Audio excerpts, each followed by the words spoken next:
brought to you by Full Press Coverage. Let's get it on.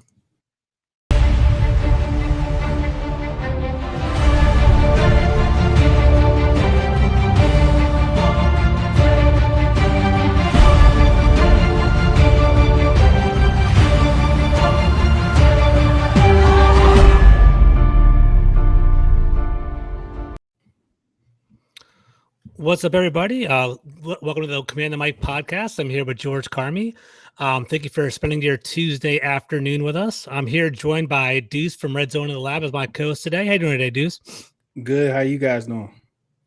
Well, good, man. Good. Happy to have you here, man. So I'm also here by Mark Bullock, formerly of The Athletic and The Washington Post. He has a great Substack articles that he posts up every single week in regard to all breakdowns. How you doing today, Mark? Yeah, I'm good. Thanks for having me. Of course, man. No problem. So, guys, gentlemen, we're at the part of the off season where basically we're looking into the Commanders, looking to kind of build the team. Things are kind of in flux without an owner right now. We have an owner, I guess, kind of in limbo, but we're also kind of looking at big picture things in regard to building the team moving forward. What I liked about bringing Mark on today is I know Mark kind of has an offensive lens and kind of looks at basically the team from more of an offensive and scheme perspective. And what I wanted to get from today's podcast was basically what his thoughts were on an offensive coordinator. So today, guys, we're going to kind of dive into that. It's going to be the frame of our conversation. But what I want to start off with before we'll start off with Mark, I guess, right here. Mark, last year, many people kind of think that the Commanders maybe underachieved on offense. Maybe Scott Turner didn't necessarily maximize the talent on the team. Is that something that you necessarily agree with, or how do you feel about that? Like, what's your opinion on the team from last year? Yeah, I think it's hard to say he maximized the talent because they had a lot of talent and the offense wasn't very good in terms of scoring points and things like that. So the production didn't necessarily match what the talent level that they have. But I don't necessarily think that was all on him. Like, obviously, the quarterback play is pretty significant part of that. And they had Carson Wentz, and then they went to Heineke, and then they went back to Wentz, and then Heineke, and then Howell. And so there was a lot of turnover at that position, and that doesn't generally lend to teams being overly successful on offense. And then, of course, they had issues up front with the offensive line. So it was a little bit tough. And I think the overall identity of the offense, there was a bit of a clash between what Scott Turner, kind of how he envisions playing offense, and how Ron Rivera kind of wants the team to be. Rivera's this old school defensive minded head coach. And those guys tend to be kind of, we want to run the ball, we want to control time of possession, we want to, dominate and on first and second down and get into third and shorts and make it easy for the quarterback that way. Whereas the kind of younger offensive minds tend to think, well, we want to pass the ball a little bit more and we can get the quarterback into a rhythm with certain looks and certain throws and create some more explosive plays and that can lend to a better offense overall. And so I think there was a bit of a culture clash between Scott Turner and Rivera in that perspective. So it kind of led to this disjointed offense where Turner was kind of calling the run plays and stuff that Rivera would want, but it didn't marry up with the kind of passing plays and stuff that he wanted to call. So it kind of felt like there was almost two separate offenses being run at the same time, and they didn't mesh very well together. So that was kind of the underlying issue for me. Gotcha. Just feel free to jump in whenever you want. I don't know if you want to ask a question now, if you want me to do one. Yeah, I mean, when you think about the season, you kind of mentioned Ron Rivera. It was a time during the season when Ron Rivera openly admitted that he had a talk with Scott Turner about running the ball. And that was like before the Eagles game. And my whole thought after that game was everyone is excited about that win, but Scott Turner, because how much we actually ran the ball. Do you think that mess with Scott Turner's psyche as he went along the rest of the year? I don't know if it necessarily messed with his psyche. The weird thing is that Scott Turner actually designed some really good run plays. Like you saw in that Eagles game, they were pretty effective. And when they ran the ball, they were pretty effective most of the season running the ball. And he deserves credit for, they had a pretty dramatic shift from last year when they ran the ball successfully in that 4-game win streak last year. They were primarily a zone-based team with Antonio Gibson And then this year they had Brian Robinson, who suits more gap scheme stuff, and they're doing a lot more gap scheme plays with counters and power schemes and duo and the tight ends moving all over the place and that kind of stuff. And they still had success despite, they were having turnover on the offensive line. They were changing from being a zone team to a power team or a gap team and changing the running back. So it's kind of odd that he's actually quite good at designing a running offense. He just didn't match it up with what he wants to do passing wise. And so I think the clash was that Scott Turner likes to spread out a defense and generate one-on-one matchups and kind of, if he goes to an empty set, he gets Terry McLaurin in the slot and matched up on a linebacker. And then that's the kind of thing that Scott McLaurin Scott Scott McLaurin.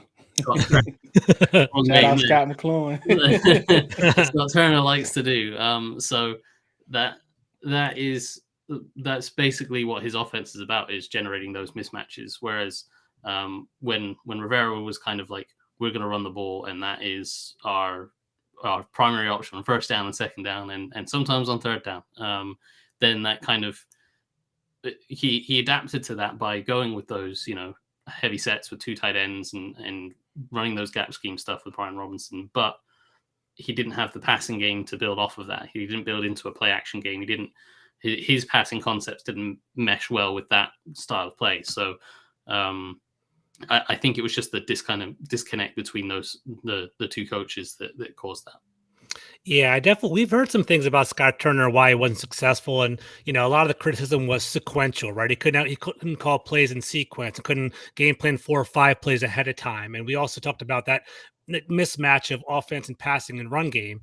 Do you think Scott Turner has an upside and upward potential, like around the league? Or do you think he was kind of limited here with Ron Rivera? Like, what's your overall impressions now that he's gone? I think he has potential to become a good offensive coordinator in the league. And like this time last year, we were talking about like if he can turn around Carson Wentz, he's going to be in for head coaching jobs. So, like there is, and I mean, if he had, given how Carson Wentz played this year, he definitely would be a head coach right now. But yeah, so there is some upside. I think he just philosophically he's different from the kind of the guys that we've seen in Washington here for a while, like Kyle Shanahan and Sean McVay. Those two guys were really good at what you mentioned, sequential play calling. They'd have their run schemes, they'd build off of the zone scheme, but the play action would look exactly the same as the run concept, and then they'd build the run. They'd make little adjustments in the play action concepts where instead of a receiver breaking inside, he suddenly breaks outside, and then the defense, it all looks the same to the defense at the snap of the ball. And that makes it really hard for them to defend. Whereas Scott Turner, philosophically, is almost the opposite, where he wants to confuse a defense by showing them a million different looks, using hundreds of formations, motions, personnel groups. But that's all just window dressing to disguise the kind of handful of concepts that he really likes. So you saw him running like mesh every third and short. We always saw some form of mesh concept on third and short, but it was always disguised with, sometimes they were in a 2x2 look, sometimes a 3x1, and then there'd be tons of motion. Sometimes they'd be empty and all this kind of stuff.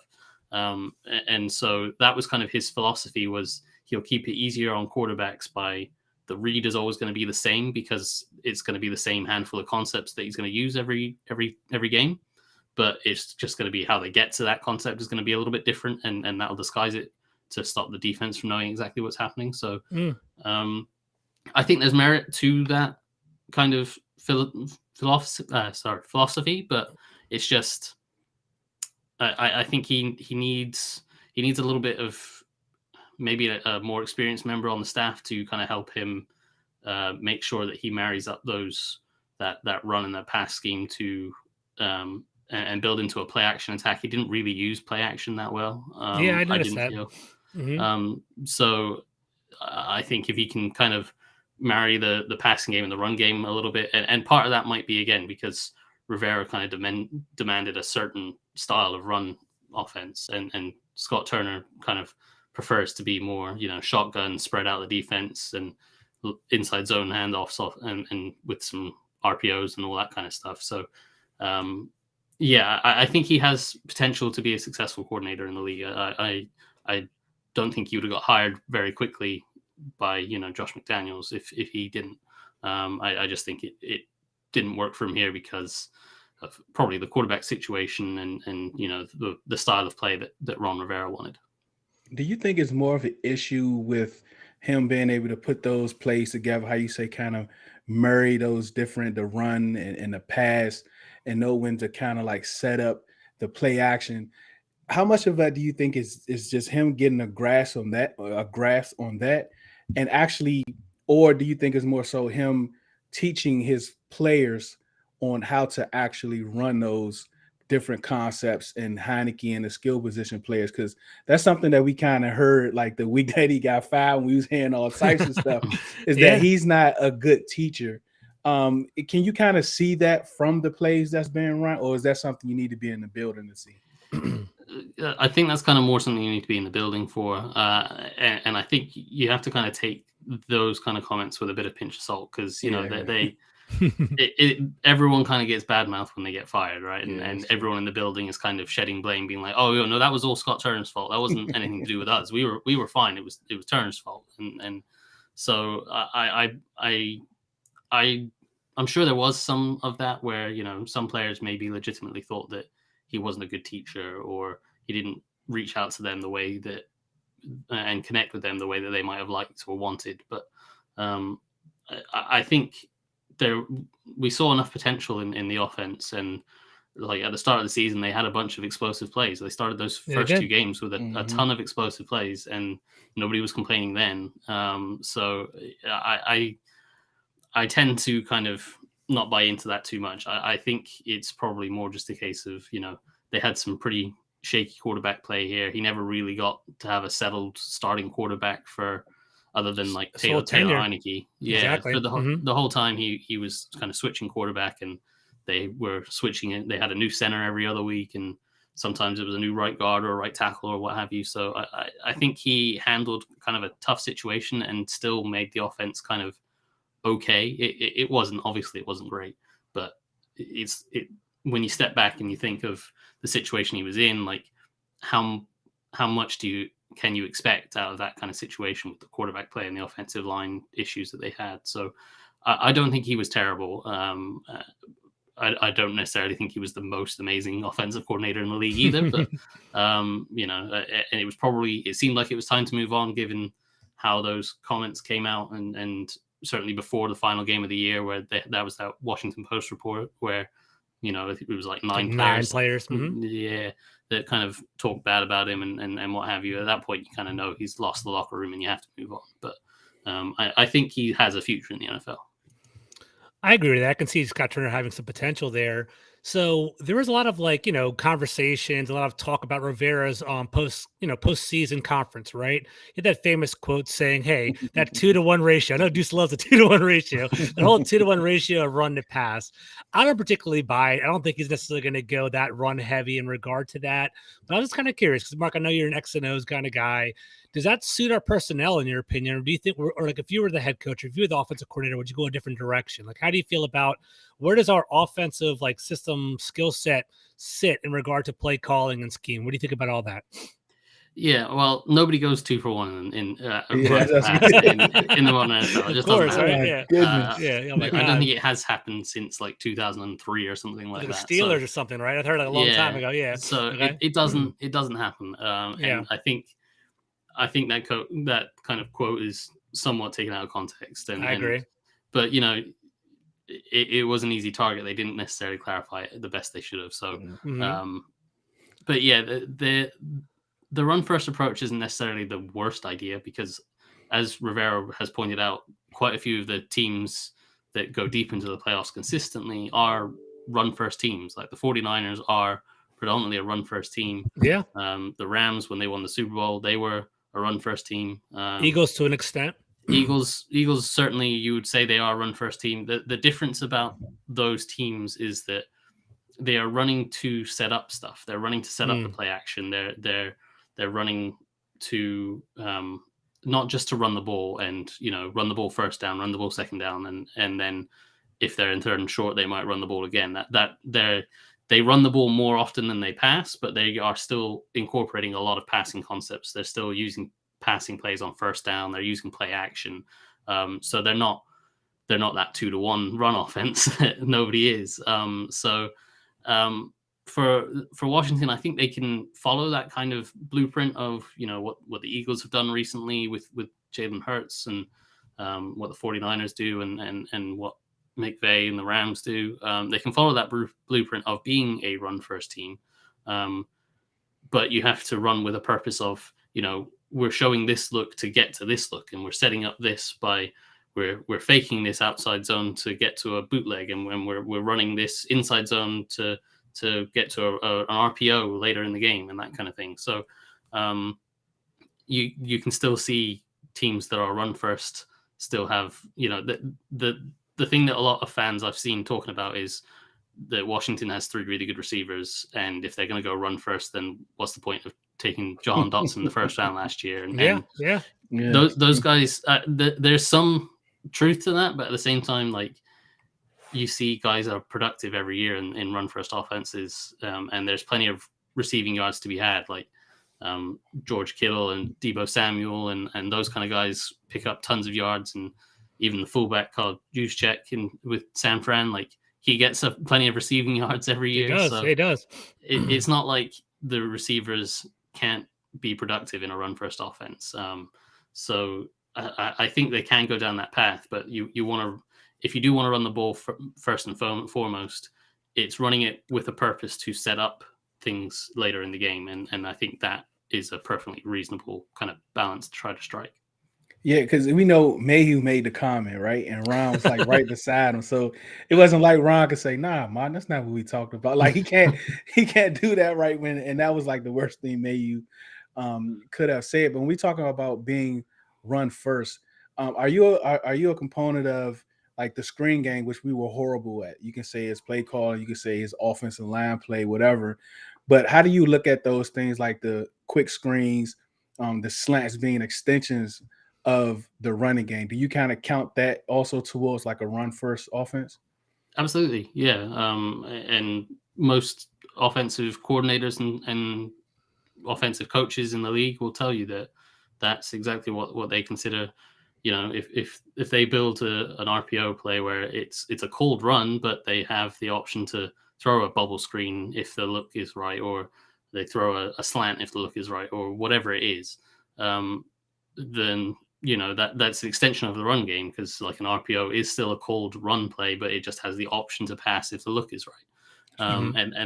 And that's how, like, the Chiefs, from watching a lot of Eric Bieniemy recently, the things that you notice about the Chiefs offense is they're not a run first team, but they still are effective running the ball because they do those kind of quick screens and the quick game passing concepts, and they build in a lot of RPOs. And like the first thing that stood out to me was in every game that I watched, every RPO that they called gave them an advantage in some way. They were never running a play into a bad look. It was never like, oh, we're handing the ball off and they've got a loaded front and we can't get anything out of that.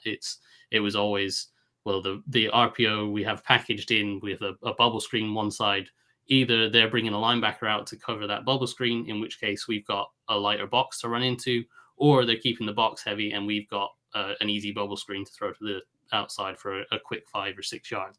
So that kind of thoughtful design, and it's not just a designing of a play, it's knowing what the tendencies of the defense are, how they like to cover up certain looks and formations, and what downs and distances they like to play certain coverages and certain, obviously, blitz packages and certain fronts and that kind of thing, and how you can exploit that with different schemes. So, and that's something that the Chiefs do extremely well, and something that I think was probably lacking here in Washington is sometimes they didn't quite run into the most optimal looks, and I think the best teams find ways to scheme up the most optimal looks.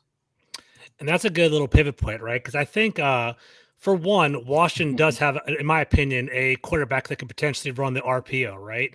And I just love that whole chess match aspect of the whole NFL, like, scheming things and moving things around. So my question to you is this, right? I don't know how much you've dove into Sam Howell and whether he is that guy in your opinion. That's kind of what I'm looking at, right? Like, right now he's technically the only quarterback on the roster. I know Deuce's boy Jake Fromm's deep there on the bench. He's potentially under contract as well. But you know, there was talk. You know, I brought up a little conversation piece yesterday. Should Washington draft a quarterback? Should they have their eyes open on a veteran and things of that nature? And you know, I respect your opinion, Mark. How do you feel? Are you confident in Sam Howell? Do you think he could potentially build around him? Would you go a different direction in the draft or a veteran? And, you know, I guess I'll start off with the first part. Like, how confident are you in Sam Howell, and what have you seen in him that builds your confidence? Yeah, I think he's shown that he has a fair bit of potential, and there's some raw tools there that you know you can look to as that's something that we can build on, and that's something that we can get productive play out of. Like, obviously, the arm jumps off the screen whenever I watch him, and you know, the ability to drive the ball all the way down the field or all over the fields is obviously a very attractive option to have. But you know, that arm can be useless if they're not doing other things right. And I think that was the thing that concerned me in preseason when everyone was saying that we need to start him early in the year, was his footwork didn't match up with that's what I heard too. With what he was doing with his eyes and his reads. His footwork didn't match up, and he was quite often taking the wrong number of drops and steps on his drop, or too many hitches up into the pocket, and he just wasn't in sync with the routes that he was reading. And he still played relatively well in preseason. Like, his preseason wasn't bad by any stretch of the imagination, but it was kind of the little details that a quarterback needs to kind of survive the fundamentals in the NFL. They weren't there, and that's why he needed the time that he did need to kind of get that. And we saw significant improvements of that in that final game. And granted, it was just one game, but almost immediately that first pass that he threw, you could see how his first read was the flat, and he took his quick drop and he had his body positioned, looking at the flat, ready to throw there. And then when it wasn't there, he took a step up in the pocket, repositioned his feet, got himself aligned with his next target, which was McLaurin on the crosser, and he hit that for the touchdown. And he did that a couple of times throughout the game. So he never did anything like exceptional in terms of like progressing through 5 different reads, or, you know, diagnosing an amazing disguise coverage and finding the exact hole in that coverage. Like, it wasn't Tom Brady back there, but it was a marked improvement from what he was at in preseason, and enough for me to say there was good progress. There was signs that, you know, he can keep taking steps forward. And for at this point in the offseason, it's tough, because the outlook for the best outlook for the team isn't necessarily the best outlook for the head coach right now. It's a very weird dynamic right now, 100%. So for the sake of the team, the outlook of, you know, playing Sam Howell this year, and either he looks all right and you see that you have a guy that you can develop and grow with, then great. And if he doesn't, then you're probably getting a high draft pick and you're clearing out the front office and the coaching staff, and you're getting an entire new regime in, and they're going to bring their own quarterback in anyway. So for me, that makes a lot of sense in terms of an organization direction. But from Ron Rivera's perspective, that probably doesn't make as much sense, because, you know, if there's a new owner coming in, which it seems like there will be, he's going to be under pressure to win. And, you know, he's experienced this all before, and he knows that if he doesn't win and take them to the playoffs and go deep into the playoffs, then a new owner is probably going to want his own guy. So it's tough from his perspective. And it sounds like he, you know, the report of they're telling offensive coordinators they'd like to give Sam Howell a shot. It sounds like he's still thinking the long-term interests of the organization rather than his own personal best interests, which is, you know, good for the organization and very classy of Rivera. Yeah, I think Sam Howell, to the short answer to the question, which has gone on too long now, but I think he has a lot of potential, and he showed significant improvement from what he did in preseason in terms of like his fundamentals, like his footwork and reading the defense and that kind of thing. I think there was a lot of potential there that looked markedly improved from preseason to that final game. And if he can continue that development, I think there's enough there where you can build an offense around his skill set to at least be somewhat successful next year. How important is Sam Howell when it comes to the offensive coordinator search, because you kind of mentioned that, there was rumor that, Ron Rivera is telling, coordinators during the interviews that, hey, look, Sam Howell is my guy.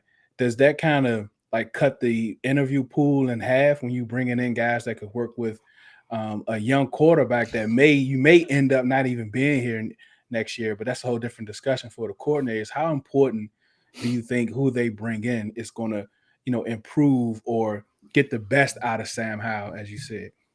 Yeah, it might cut down the candidates a little bit, but I think having thought more about that, my initial thought was, it's going to cut down the candidates because not everyone's going to love Sam Howell. And obviously, as he dropped to the 5th round last year, not every team did love him. So not every offensive coordinator in the league or offensive coordinator candidate that they could hire is going to love him. But that doesn't mean that they're going to be put off from a job if it's a promotion for them or an opportunity for them. And maybe if they did like him, then they see this as, maybe if I win with Sam Howell and have him productive and Rivera still gets fired, I'm first in line for the next job. So they could see it as a quick ladder to promotion to head coach. So that's the other side of it. But yeah, the coordinators are going to want their quarterback. And we do see guys hired all the time to kind of come in and fix their guy. And sometimes that works and sometimes it doesn't. Jay Gruden was hired with the intention of him fixing RG3. And, a year later it was Kirk Cousins' gig and RG3 was out the door. So it's a tough one. But I think you if they wanted to attract the top candidates, which it would be tough for them to do anyway, given the ownership situation.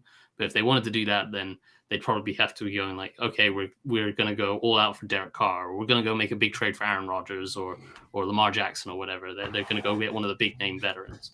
But they're not targeting those guys for other reasons. So I think they can justify being, and they've targeted more running backs coaches and stuff like that. So if they can convince those guys, hey, Brian Robinson's really good, Antonio Gibson's really good, we're going to invest resources in the offensive line, and we're going to build that up real strong. And we think Sam Howell, for a year, because of his running ability, his mobility, we can incorporate that into the run game. We can use RPOs. We can build a play action attack off of that.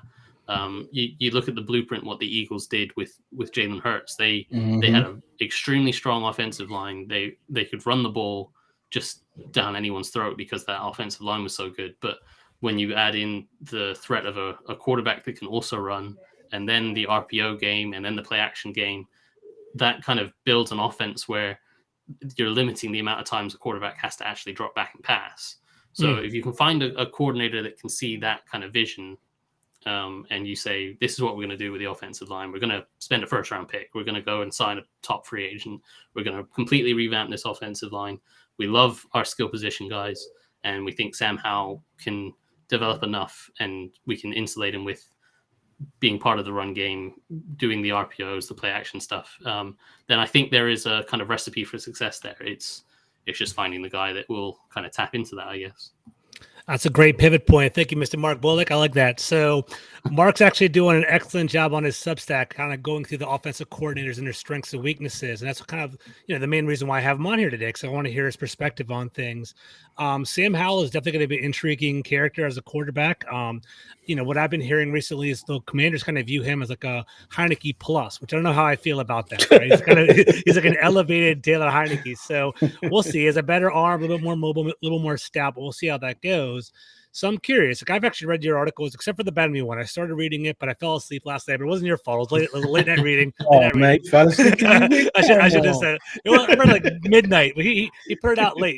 He is like London time, so it was out late last London night. Time, yeah. But basically, so various offensive coordinators. I think he had Shermer already. I think he might have did London as well. I'm not sure if he did London yet. I hadn't done London yet. Okay, so you have a couple of them coming up, and actually Shermer. He's with the Titans now. Yeah, exactly. I London saw that with the Titans. Yeah. So I don't want to leave the witness. I'm kind of curious. Put it out there. So from all of those offensive coordinators you've been evaluating their schemes, which one do you like the best so far? What do you like?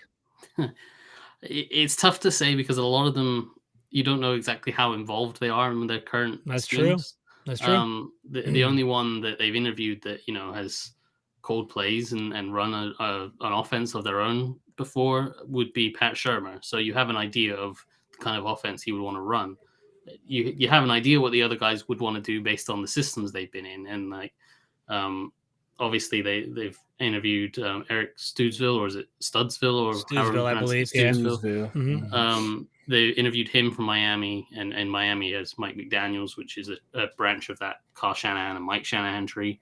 And Studsville was with Gary Kubiak in Denver when they won their Super Bowl, and that's another branch of that Shanahan tree. So you imagine he would be the kind of another branch of the Shanahan tree, which is a system that I absolutely love. So zone run scheme? Zone run scheme and the play action stuff off of that. And that stuff would appeal to me personally. Yeah, for sure. But you don't know, obviously, to what extent, like, he's not called plays for, as far as I'm aware, he's not called plays for those guys. And if he has called plays, it's on a limited basis. And so you don't know how his feel for the game is and how well he does what we talked about earlier, that kind of sequential play calling, where you're showing certain looks to set up things for later in the game. And that's what makes Kyle Shanahan so good, and that's what makes Sean McVay and Andy Reid, that makes those elite play callers so good. So, and without seeing them call plays, you don't know whether they can do it. So it's tough with guys like that. I think they all have their upside, and as I said, I kind of would lean more towards that Shanahan system because that's a system that I know and learned a lot of football from. So I guess tried and true. It's been proven over the years as well. I guess Studsville would be the guy that I'd be leaning more towards, but that wouldn't necessarily mean that I think anyone else would necessarily do a bad job or an amazing job. I think there's Eric Bieniemy, after watching what the Chiefs do, you don't really know exactly what's going on inside that building, and you hear a lot of things about it's mainly Andy Reid calling the plays and running the offense, and Bieniemy normally takes a kind of a back seat. And then you hear sometimes, actually he plays and he has a bigger print on the offense than people think. And so it's hard to determine exactly how much of that Chiefs offense would translate.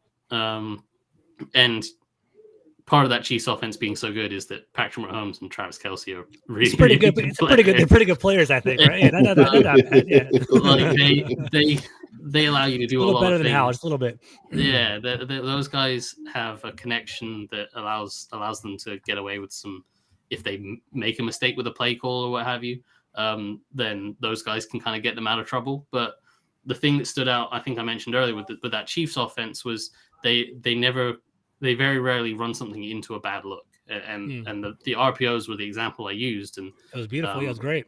Yeah. So but it stood out with passing concepts. They were very aware of this defense tends to run a quarters look in this situation, or this defense tends to run cover 3, or this defense runs man in certain situations, and they'd have a play call for that, and their play calls would have answers if, like, backup options if they didn't get the look they were expecting. But more often than they're not, they would get the look they were expecting, and they'd be able to go to the kind of the primary options on that play. So that if Bieniemy could kind of, he wouldn't be able to replicate what Mahomes and Kelce have got, obviously. But if he could replicate the structure that they have in Kansas City, where they're consistently calling plays into good looks to give the players the best chance of success on a down-to-down basis, then that's ultimately going to produce a better offense. So, but we just don't know to what extent Bieniemy's involved there. So it's hard to say whether he'd be able to replicate that or not. It is tough. And one thing, I know Deuce's going to jump in on a question, but one thing, I know all of us kind of listen to Logan Paulson, we respect his ability and his acumen for football as well. One thing that I kind of learned from him was just that whole offensive lens, that teaching aspect, right? So I was listening to Logan Paulson one time. He was telling me about Kyle Shanahan and how overly prepared he would have his offense going, right? He'd say, before the game, he would emphasize things and he would give them alternate looks, as you kind of alluded to, Mark. Like, hey, this is option one. If you come up here, cover 4 is what you do. So what you do for cover 3, what you do for cover 2. They were overly prepared for any play, so they were highly confident walking into the game. I think that's where we're kind of at a deficit right now in DC. We have a defensive-minded coach, so coming in, we're kind of like trying to adjust on the fly in game situations, and it might not necessarily feel very comfortable there. So I think that good teaching aspect, as Deuce you kind of talked about before, like having a strong teacher, that would be huge. So it is kind of interesting. I like the upside of Ben-Ami, but I wonder if he's the teacher that we are hoping for. And I guess none of us know that right now. So I don't know, Deuce, what were you going to say? So sorry to interrupt you. No. And that's like when we talk about the offensive coordinator search, Mark, and, Ron took a flyer on a rookie OC, right? And Scott Turner.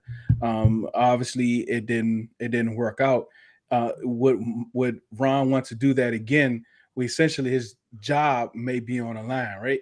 So when I think about BM, I was kind of talking to someone earlier that's pretty plugged in with the Chiefs, and one thing that he said was Eric Bieniemy was similar to Dan Campbell as far as his competitiveness and how he approaches the game with his players, and that's something I've never heard.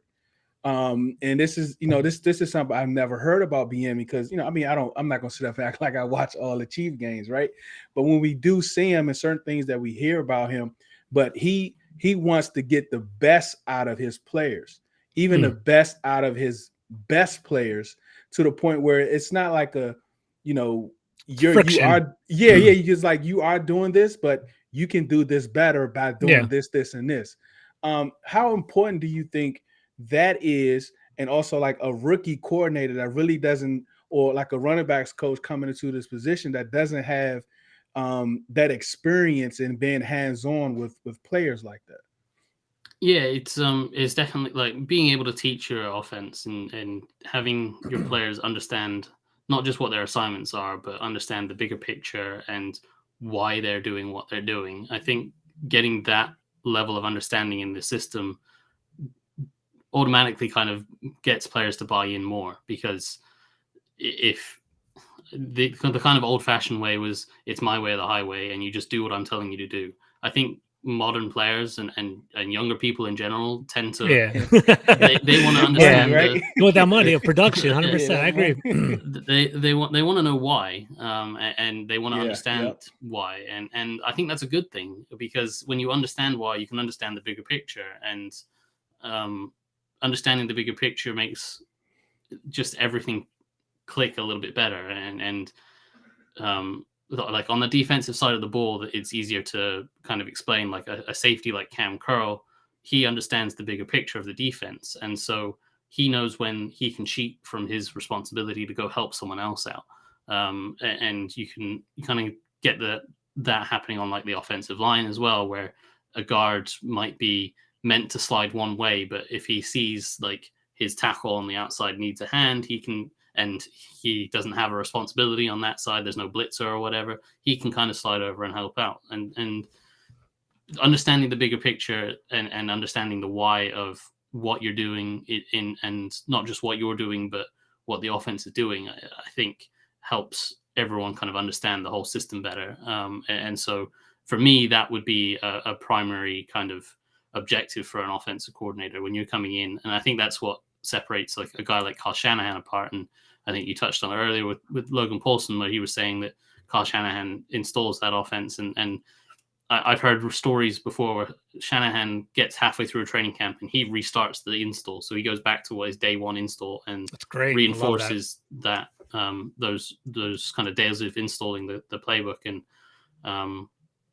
make sure everyone understands exactly why they're running what they're running. And then if they get an injury, if someone goes down or someone's unavailable, whatever, someone else is ready to step up and fill in that spot and know exactly what their role is and where they can help out. So I think that is incredibly important, being able to communicate your message of what you're wanting to do, but not just what you're wanting to do, why you wanted to do it. I think is huge. So it's funny. Me and Deuce were actually in a large group chat. We basically had this little conversation today: is who do we want as our offensive coordinator, and who do you think we're actually going to get? So I'm going to pose that quick question to you, Mark. Who do you, so Stootsville is who you want? Is I guess is your number one option, is what you kind of were alluding to, right? Yeah, Potentially, I guess right? so. There's nobody, there's not a standout candidate because of the situation that they're in. So Got you. I don't think I have necessarily a huge preference either way. If I had to pick one, just because of his familiarity with that Shanahan system, that Okay. appeals to me personally most. But you could easily sell me on someone else. I don't think any of them. I think all of them have enough questions where I go, there's reasons to like this guy and there's reasons to not like this guy. So there's no, it's not like there's a Sean McVay or a Kyle Shanahan somewhere that I'm going, go get that guy, go get them. There's a reason why they're available right now. That's exactly right. There's definitely some questions going on, 100%. Sure. So the $1 million question is, that's who you want. Who do you think we're going to end up with? So people are saying Zampese in our group chat. I don't know how I feel about that. How do you feel?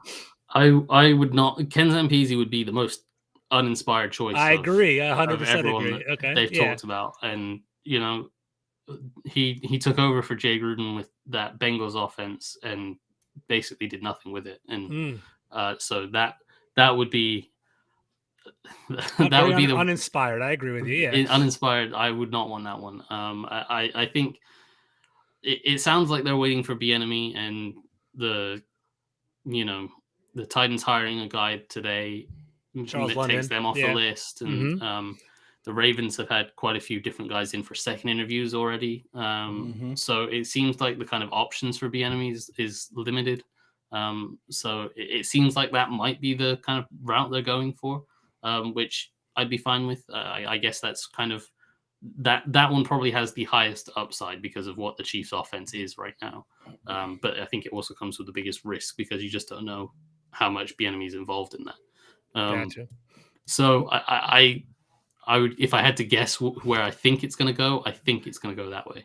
Okay, good. That's my number one choice. I wouldn't mind having Bieniemy as well. So, two more questions, guys, and we can wrap it up for the day. So, talked about OCs. Another big hot topic of conversation is the offseason and free agents, right? And I know you definitely scheme up the defense. So, these are two players that are, in terms of long-term perspective, long-term construction of our roster. What are your thoughts on Daron Payne and Cam Curl? Do you think they are priority signings, and would you sign them to be back here in DC, Mark? How do you feel about that? Well, I wrote a piece at the end of the season saying I would sign why Daron Payne should be signed to an extension, and I've always maintained that he's not on the same level as Jonathan Allen. Jonathan Allen, for me, is one of the top 3 or 4 defensive tackles in the league. And it's Aaron Donald, and then it's kind of a group of Chris Jones, Jonathan Allen, and Quinnen Williams is kind of thereabouts as well. So that's kind of the tier 1 list of tackles. And then after that, Daron Payne's kind of in that second, third tier. And he's taking this kind of steps that Jonathan Allen did, where Jonathan Allen had a better 4th year than Daron Payne did, but Payne's taking that step forward, and this is his 5th year. He took another step forward, and he's following that kind of progression path, just kind of at a slightly lower level than Allen. So he's a very good player, and I would keep him around. I think the interior of that defensive line has kind of been what this whole defense has been built on, and I agree. And those two players are very good. They obviously know each other very well and work know off each games. Other. I still kind of get the sense, and this is just a personal thing, but I still kind of get a sense that they don't necessarily like each other that much. But teammates don't have to like each other. They know each other's games, and then they work well off of each other. So, and maybe I'm reading into things, and maybe they're fine with each other. So, I would definitely sign Daron Payne if it was up to me. And I know the next guy you're going to go to is Cam Curl, and if that was an option to be able to sign both of them long term, and you're able to do that, I would also do Cam Curl, because I think Cam Curl is someone that has the potential to be in the similar bracket of safeties that Jonathan Allen is with defensive tackles. And I don't think he's there yet, but I think what he can do on that defense, the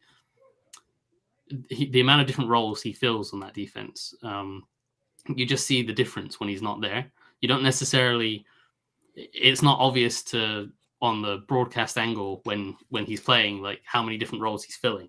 But when he's not there, you see when he's not there, the defense doesn't stop teams, and the teams score points against them. You could argue Derek Forrest's ascension has come because Cam Curl's assisted him and kind of put him in the right position. So I could definitely see that for sure.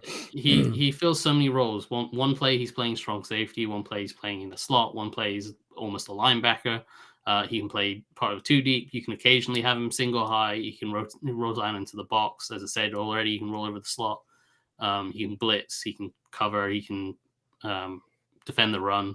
He does so many different roles, and he, even if he was just to sit at strong safety, he'd be one hell of a strong safety. But the versatility that he brings to the defense, and as I mentioned earlier, his understanding of the whole picture, how he helps out so many different spots where he doesn't necessarily get the ball thrown at him and make interceptions. And that was a criticism I heard of him earlier this offseason. Like, for a safety that you're going to pay a hell of a lot of money to, he doesn't create many turnovers, but that's because the ball's not going his way because he's covering his guy, and quarterbacks don't throw to receivers that are covered. They throw to guys that they think are open. So if he is taking away so many options and funneling the ball elsewhere, he's creating opportunities for other guys.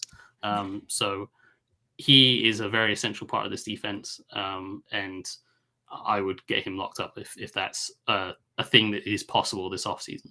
And that's kind of my argument for a CB1. I know we're going to talk about the draft in our next question, but that's my argument for a CB1. If you truly have a lockdown corner, the quarterback has to, make a decision, right? Where am I going to throw the ball? Where am I going to distribute the ball? So if you truly have a CB1 and, Benjamin St-Juste is the 1B or whatever we have over there, I think the production with Cam Curl may potentially go up with forced fumbles and interceptions there because they have to throw the ball around. So I do think it'll be pretty creative altogether. I have a question that might get you in trouble, Mark. I don't know if you want to answer this or not. And then I'll throw it over to Deuce. All right, but this is going to be I think it's a pretty good one. I want you to rank the priority of these 4 players and which one would you definitely keep, which one would you eliminate, right? So obviously decisions have to be made, right? So of the 4, rank them 1 through 4: Cam Curl, Daron Payne, Montez Sweat, Chase Young. Who are you going to keep and who are you going to get rid of out of that group? Well, I think the player that can become the best at their position out of those 4, what's up, East Coast? I think is still Chase Young, and that's going to be a controversial opinion among Washington fans, I'm sure, because the injury and people think he's overrated, and to an extent he is, but the talent level is still there, the potential is still there. It is unfulfilled at this point. I accept that, but I would still be keeping Chase Young around because I don't think we've even scratched the surface on how good he can be. And if he gets anywhere close to how good he can be, he's one of the top defensive ends in the league for a long time. So I would keep Chase Young around. I would keep Cam Curl around because I don't think his talent level is as high as what Chase Young's can be, but his floor is a lot higher. And he, as I kind of mentioned, I think he can reach that kind of upper echelon of safeties because of the versatility that he has, the amount of things he can do, the amount of spots that he can fill in. And, the reason they've had no linebacker depth is because Cam Curl's been able to come in and basically play linebacker. And they have no slot corner because Cam Curl's been able to kick outside into the slot. So I would keep Cam Curl kind of second, I guess. And then Daron Payne and Montez Sweat is a difficult one. Montez Sweat is kind of a rarer body type, and you don't get those kind of guys at the edge very often. I think he's a little overrated in terms of his pass rush ability. I think he's developed better than I thought he was going to. And I think he still has room to grow in that regard. But I don't know if he'll ever become that elite, 15 sack a season kind of guy. And that's fine. He doesn't have to become that guy to be a good football player. But I kind of value what Daron Payne brings on the interior, maybe just a little bit more. I think Daron Payne's a better overall player than what Montez Sweat is. I think if Montez Sweat was the same level as Daron Payne, you would keep him the edge. On the edge, because the edge is more of a valuable position than the interior. Yeah. But I think Daron Payne is just a better player. So I would probably just about give the edge to Payne, and then Sweat just on would be, I guess, the eliminate, or you get rid of if you have to. But I don't necessarily think they have to get rid of any one of those. I think they can find a way around that if they wanted to. So I'm gonna let Deuce ask a question, but I want to give a shout out to my guy, East Coast Gridiron. Definitely a great content creator. Go follow him as well. He's an Eagles fan, so keep that in the context with all these comments over here. He says you keep Chase, you get rid of Cam Curl. Okay, I can see that potentially. I like Cam Curl. I kind of like where you're at, Mark, with the versatility of Cam Curl. So I like that as well. And then what he says, he's actually East Coast is actually a pretty good draft scout as well. He said all the good D-line guys in the draft will be gone in the first 2 rounds of the draft. So if you get rid of Payne, you might want to trade up on the draft. One thing I do want to say, though, is we do have Mathis that's kind of in the mix with Phil Mathis. We drafted him in the 2nd round. We got John Ridgway from the Cowboys. So there is some depth there. So potentially you can make your argument for letting Payne walk. But we'll see. I do like the upside. I do like I like having your players develop and reward them for their production. So I don't mind keeping Ron Payne in regard to that. Deuce, you have a question before we get into the draft? Yeah. So Cam Curl, right? Like I love Cam Curl. And obviously he wasn't there in the beginning of the year. You see how dreadful the defense looked. He came back, things started clicking. Then he got hurt again. And then ultimately you see how important he is to the front 7 and to the back 4. And even to even to Derek Forrest, he had like his worst games, like the next 3-4 games that Curl was out. He kind of had his worst stretch of games, the whole year because Curl is not there. So, Mark, is it because I think it's because of Cam Curl is that good, but is it because our defense and our depth was so bad, especially at the linebacker position? I think it's both of that. Carl, as I said, filled in a lot of different spots, and the reason they got by so far in the season with basically no slot corner and basically just 2 linebackers was because Cam Curl could fill those different roles so effectively and still play strong safety and still play deep and come into the box when they wanted to play single high and that kind of thing. The other guys in the secondary helped out with that. As you said, Derek Forrest had a decent overall season, but you're right, his play did drop off towards the end when Curl got hurt. So I think it is a combination of those, but I think Cam Curl's ability, because he's so versatile and can fill so many roles to at least a good level, if not a very high level in certain spots, I think that makes him a real essential part of this defense, especially the style of defense that they want to play with the kind of pattern matching stuff that they do. He's so smart with his play that he just kind of links the defense. He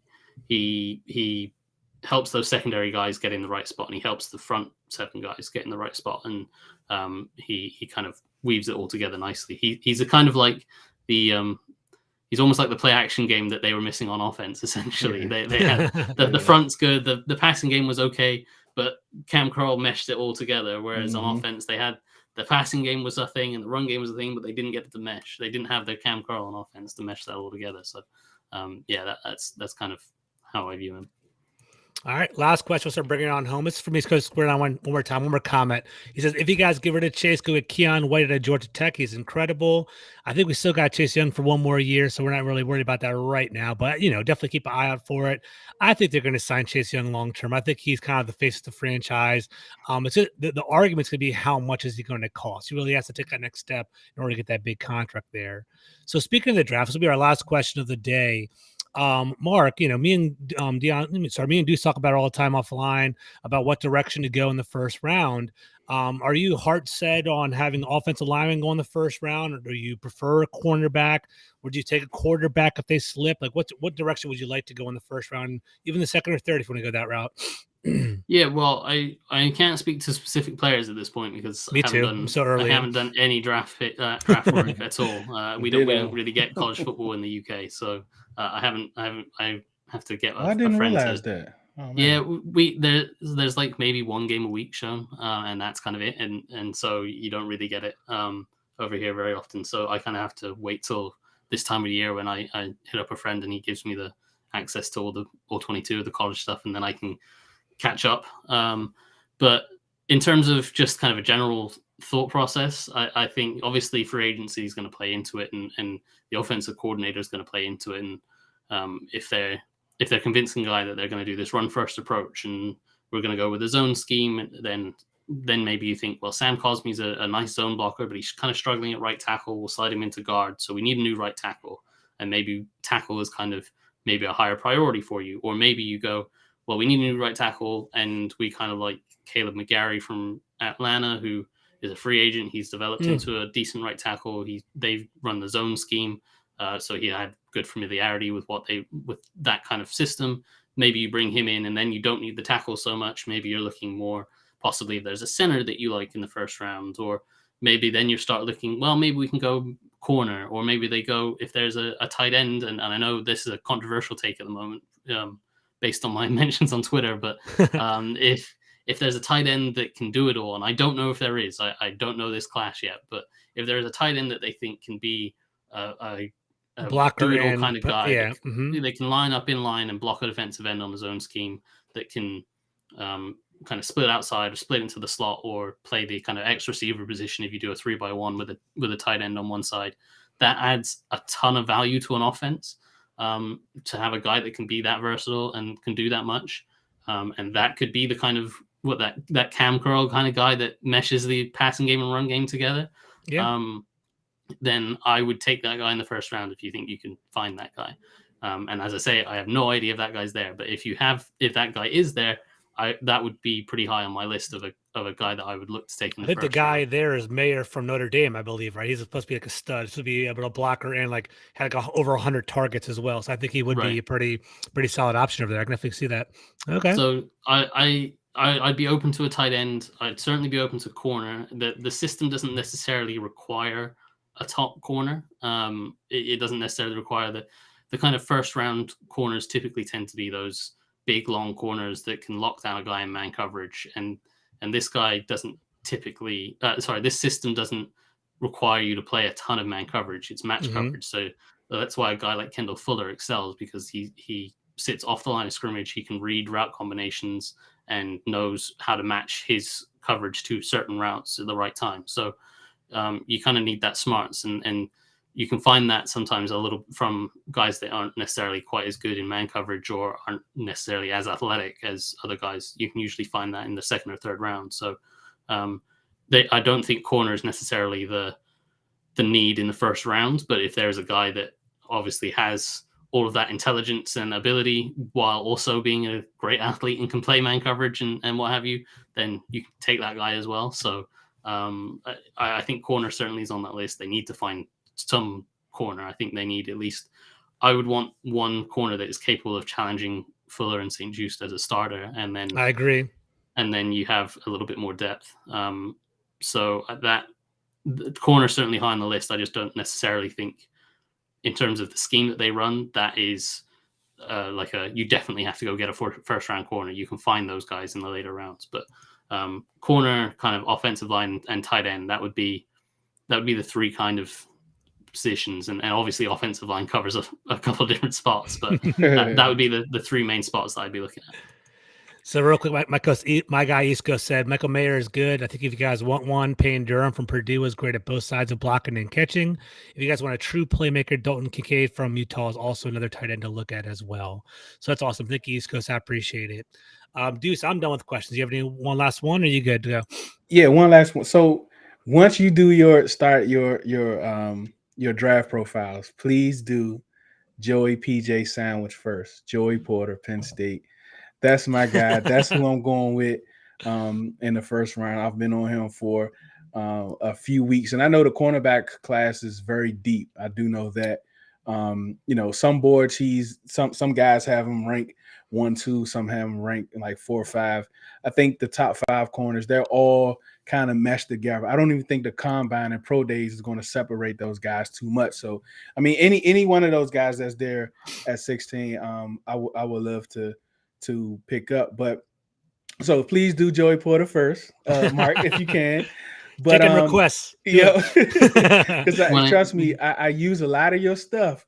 I use a lot of your stuff to talk trash in spaces. Like I quote tweet and I tag you in the handle and stuff like that, and trying to get people to subscribe to your Substack. But what my actual question is how do you think, like, when it comes to slot corner, do you think that's something that this defense needs? Because I don't think Bobby McCain is as bad as some people say he is, but I would like someone to compete for that spot and someone that's actually been doing it at a high level. Yeah, it's I agree with you first and foremost that Bobby McCain isn't as bad as fans think he is, and actually he did a real nice job this year kind of adjusting his role. He started the year as a deep safety and kind of transitioned into that slot corner as Derek Forrest kind of came along nicely. So I think he certainly has a role to play on this defense. And that slot corner spot is kind of an odd one because, as I say, the defense is a pattern matching kind of thing. So you don't necessarily need that traditional slot corner that can match up with a receiver and play and jam him at the line of scrimmage and be able to force him to stop going one way or the other. The slots guys are going to do similar to what the outside guys are going to do, where they're going to stay off the line of scrimmage and they're going to read the releases of not just the guy in front of them, but the other receivers nearby, and then they're going to match their coverage to the correct route. So it requires a different kind of skill set. Now, that doesn't mean that you can't go and find that kind of skill set and find a slot corner that excels there.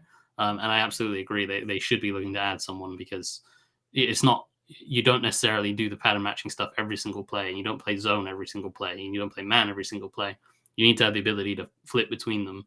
And sometimes it's third and short, and you know that they're going to try to run some kind of pick play, and you need a guy that you can trust to match up in man coverage. And I don't necessarily think Bobby McCain's that guy, and that's fine. That's not his game, and it never has been. It shouldn't be. So asking him to do that would be tough. And that's why they need to find another guy that they think could do that. So yeah, definitely find a slot corner. Slot corners tend to be a little bit undervalued, and certainly with this system, I think that's kind of a maybe day 2, day 3 kind of thing in the draft, or kind of a low tier free agent kind of guy. Gotcha. Deuce, we got a question for you. Do you have a lot of energy behind this one at all? Yeah, Deuce, how do you feel about Ringo? Go ahead. Yeah, I think Ringo fell. I think was that game against Georgia, I believe. I think it was against Georgia. Like he got beat pretty bad. Like he was really getting beat. I think he fell down some boards. But one thing that's going to happen at the combines, a lot of those guys are going to start posting videos. So if you ever notice, he was falling down a lot of boards until he posted a video last weekend about him running that 4.3. So all of a sudden after that, he started climbing back up on boards. But ultimately, I think Ringo may be the only one that falls out of the top 4 or 5 guys that we kind of look at that might be there at the top of the second round. Dude, get top of second round. Look, that'd be interesting. Ringo definitely, playing that Georgia defense. I think he actually was, kind of renowned for being pretty strong altogether. But we'll see how it goes. I mean, I haven't deep dived into them yet, but he seemed like a pretty tough and pretty stout man cover corner. So we'll see how that goes. All right, so gentlemen, I really appreciate you guys coming on and sharing your insight. What we'll do right now is I want you guys to plug your socials. Where can they find you? What products you're working on? We'll start off with Mark. Where you at, bro? So on Twitter, I'm at Mark Bullock NFL, and my Substack that you guys have mentioned is Bullock's Film Room, and markbullock.substack.com, and you can subscribe there, and you get weekly breakdowns of whatever's going on with the Commanders, whether it's in the season and it's someone's busted a coverage, I'll break down what's happened. If it's new offensive coordinator, I'll eventually break down who that is, and what their system's going to be, and then look at the kind of off-season plan of what free agents might appeal to that kind of coordinator and that system, and then eventually get onto the draft guys and break down some draft prospects. So that's kind of my plan for the off-season. Yeah, I definitely want to plug that as well. Mark Bullock has some great content. He had Washington Post. He's one of my favorite breakdowns because he teaches that at a base level, right? As an educator, I appreciate it. He very simplifies things and puts diagrams on there, makes it easy to digest. So it's a very good, high quality content. So definitely look into his work, and thank you, Mark, for coming on. I appreciate that. Deuce, where are you at on socials, or what are you working on, bro? Yeah, I'm just gonna double up on Mark, like on his Substack. Like, please, man, it's great content. He posts, he got some stuff in the behind the scenes that some people on Twitter don't see. He does a Q&A, and he's starting back up on Fridays, I believe. So you just ask questions and he can kind of answer them. But follow Mark, subscribe to that Substack, because I definitely use it to talk trash. Everyone's being kind, so I'm going to prop up Deuce. Deuce is one of the most authentic people on Twitter. Definitely follow him at RedZone in the Lab. He has his own podcast, Owning the Huddle. He also is a Spaces king. He's always on Space. If you go on a Commander's Space on any given day, he'll be on there for sure.